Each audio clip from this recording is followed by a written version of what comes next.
تمام لوگوں کو خوشخبری اللہ پاک نے سنائی ہے کہ جب میں تجھ سے راضی ہو جاؤں گا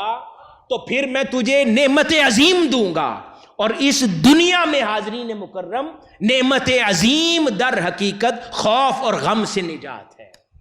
جزوی حصہ دوزخ کا انسان کی ذہنی دباؤ ہے۔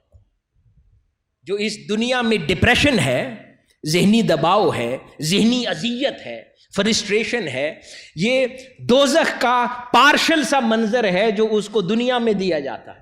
یہ جو زندگی کے سٹریسز ہیں نا، یہ خوف اور غم کا ہی نتیجہ ہے۔ کچھ سٹریسز خوف کی دین ہے اور کچھ سٹریسز غم کی دین ہے۔ جب انسان خوف زدہ ہوتا ہے فلاں چیز نہ چھٹ جائے، فلاں چیز نہ ضائع ہو جائے، تو خوف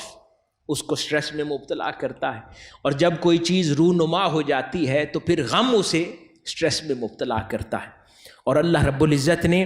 اعمال صالحہ کرنے والے، اس پر ایمان لانے والے، اس کی طرف اپنے چہرے کر لینے والے، اللہ کی ذات کی طرف متوجہ ہو جانے والے، اللہ کے حضور پیش ہو جانے والے، اس سے محبت کرنے والے، ان تمام لوگوں کو خوشخبری اللہ پاک نے سنائی ہے کہ جب میں تجھ سے راضی ہو جاؤں گا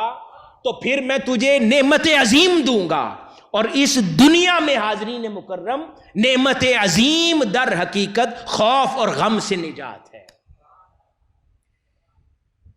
آخرت کی نعمتیں جنت ہے، آخرت کی نعمت دیدار الہیہ ہے، آخرت کی نعمت جنت الفردوس ہے، آخرت کی نعمت حور و قصور ہے، آخرت کی نعمت باغات جنت ہے، آخرت کی نعمت جنت کی نہریں ہیں، حسین مناظر ہیں، اللہ رب العزت کی قربت ہے، صحبت ہے، آقا علیہ الصلوۃ والسلام کی بارگاہ میں وہاں بیٹھ کر محافل ہے،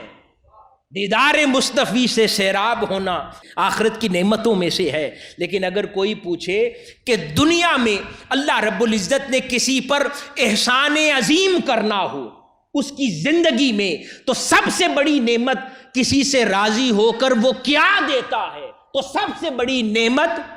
لا خوف علیہم ولا ہم یحزنون ہے، کہ اللہ پاک اس کو اس دنیا میں رہتے ہوئے خوف اور غم سے نجات دے دیتا ہے۔ اس سے مراد یہ نہیں ہے کہ اب اس کے لیے خوف کے معاملات رونما نہیں ہوں گے، یا اس کے لیے غم دینے والے واقعات نہیں ہوں گے، نہیں، اس کے لیے خوف بھی آئے گا، اس کے لیے غم بھی آئے گا، وہ اس کو ڈیل کر لے گا، خوف اور غم اس کے دل تک نہیں پہنچ پائے گا۔ تو حاضرین گرامی، تو دنیا میں سمجھ لیں، کیونکہ دنیا میں انسان دوزخ، جو دوزخ ہے نا، دوزخ کا ایک پارشل منظر، جزوی حصہ دوزخ کا انسان کی ذہنی دباؤ ہے۔ جو اس دنیا میں ڈپریشن ہے، ذہنی دباؤ ہے، ذہنی اذیت ہے، فرسٹریشن ہے، یہ دوزخ کا پارشل سا منظر ہے جو اس کو دنیا میں دیا جاتا ہے، اور اس سے نجات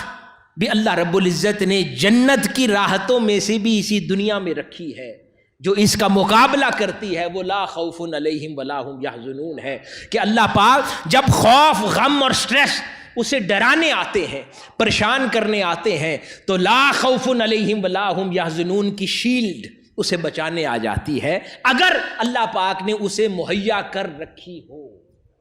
تو جن لوگوں پر اللہ پاک احسان عظیم فرماتا ہے ان کو لا خوف علیہم ولا ہم یحزنون کا تحفہ عطا فرما دیتا ہے، پھر وہ سٹریسز سے آزاد ہو جاتے ہیں۔ لیکن اس کے لیے سفر، نماز ہے، دعا ہے، ایمان ہے، توکل اللہ ہے، للہیت ہے، اور پھر دنیا کے اندر وہ تمام ہدایت کے امور جو اللہ اور اس کے رسول صلی اللہ علیہ وآلہ وسلم نے ہمیں عطا فرمائے ہیں، ان پر پختگی کے ساتھ عمل پیرا ہو جانا ہے، کہ یہاں تک کہ بذریعہ استقامت اللہ پاک اس کو لا خوف علیہم ولا ہم یحزنون کا تحفہ عطا فرما دے، اور وہ اس دنیا میں رہتے ہوئے بھی بے نیاز ہو جائے اور ان غموں سے آزاد ہو جائے۔